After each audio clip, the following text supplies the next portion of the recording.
You know, I woke up one morning, checked my phone, and I see headlines all over the place saying Steve Harvey done became Muslim. And I just sat there like, Lord, what did I do this time? Now, look, I get it. I've been talking about Islam a lot lately. And every time a brother from the nation says something wise or I quote something from the Quran, people think I done switched teams. But let me tell you something, man. This ain't about switching teams. This is about searching for truth. See, people forget.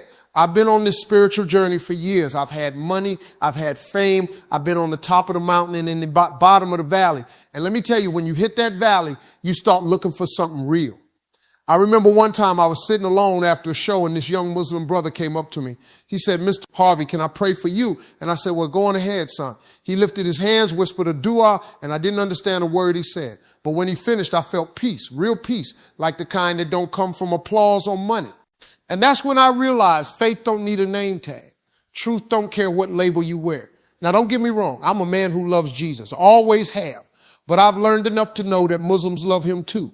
Maybe even more than some church folks I know. And that right there, that humbled me. See, I grew up thinking Islam was something foreign, something distant. But the more I listened, the more I studied, the more I sat with Muslim folks, I saw faith, discipline, peace. And I started asking myself, how come the people we think are so different got the same values we keep preaching on Sunday? Let me tell you something. When I see a man stop what he's doing 5 times a day just to bow his head and say, God, you're still in control, I can't hate on that. You ever seen the whole city pause for prayer? I saw that in Dubai. The call to prayer echoed through the air and everything got still. No honking horns, no Russian people, just peace. And I thought, man, imagine if we had that kind of discipline back home. Imagine if we paused the chaos to remember who made us. So yeah, when people ask me, Steve, you converting? I say I'm converting every day to a better version of myself. I'm learning from Christians. I'm learning from Muslims. I'm learning from anybody who walks with God.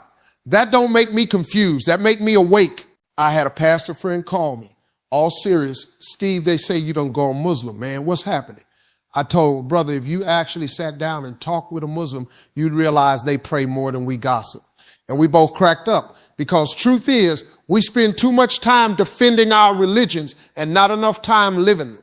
What I've seen in Islam is a kind of humility that this world forgot. The kind that said, I ain't God, but I know who is. That's what moves me. That's what I respect. And if me saying that makes people wonder if I'm Muslim, then maybe that says more about them than it does about me. You know, sometimes God don't change your religion. He just expands your vision. He lets you see that the truth ain't trapped in one building, one book, or one people. It's everywhere in every heart that sincerely seeks him. So no, I didn't wake up one day and become Muslim. I woke up one day and started listening, really listening.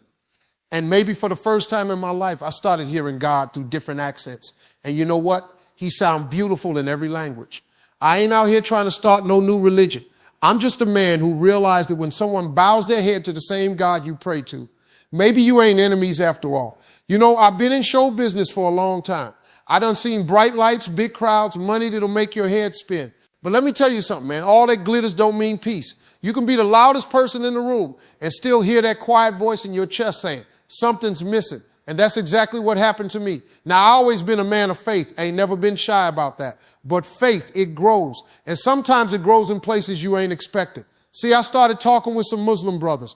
Good men, humble, soft-spoken, not trying to sell me nothing. They just say things that hit my heart. One day, one of them said, Brother Steve, do you know what the word Islam means? I said, yeah, I heard it means peace.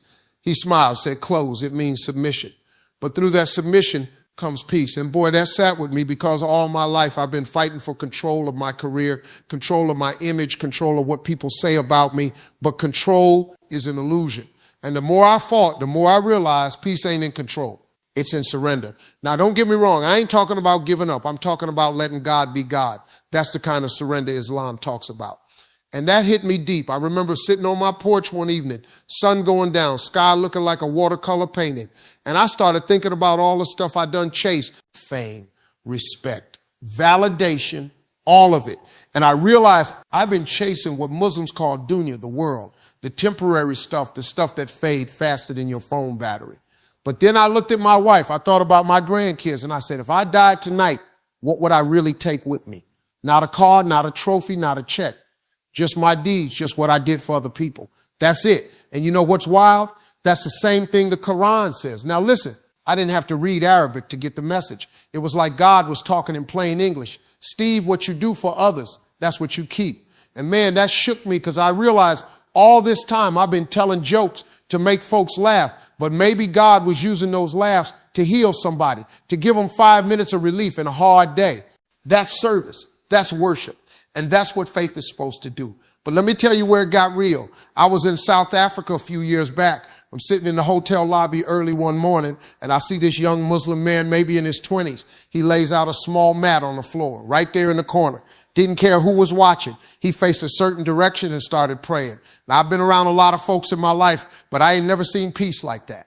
He wasn't distracted. He wasn't rushing. He was talking to God like it was just the two of them. And something in me, man, something in me just broke. I thought, when was the last time I prayed like that? No cameras, no audience, just me and my creator. That right there, that was the moment I stopped judging Islam and started listening to it.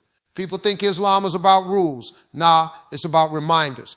You forget, it reminds you. You get lost, it redirects you. You fall, it don't cancel you. It lifts you back up. That's what touched me, because I've been falling my whole life, man. But every time I get back up, that's grace. And grace don't belong to one religion. Grace is God's language. Now, I ain't gonna lie, some folks around me got nervous. They said, Steve, don't go too deep in that Muslim stuff. People gonna start talking. I said, brother, they've been talking since 19. I'm still here. But seriously, if learning about another faith, if appreciating another way of serving the same God makes people uncomfortable, then maybe they ain't as faithful as they think they are. Let me tell you what I admire most about Islam: accountability. These folks live like God is watching right now. You can feel it in how they talk, how they walk, how they treat people. And that ain't fear, that's love. They don't pray because they're scared of God. They pray because they miss God. That line right there hit me. I met this older Muslim man in Chicago, owned a little grocery store, worked 16 hours a day. I asked him, brother, how you keep going like this? He said, because when I close my eyes at night, I want my Lord to be pleased. Simple. No sermon, no drama, just love, man. Pure, unconditional love.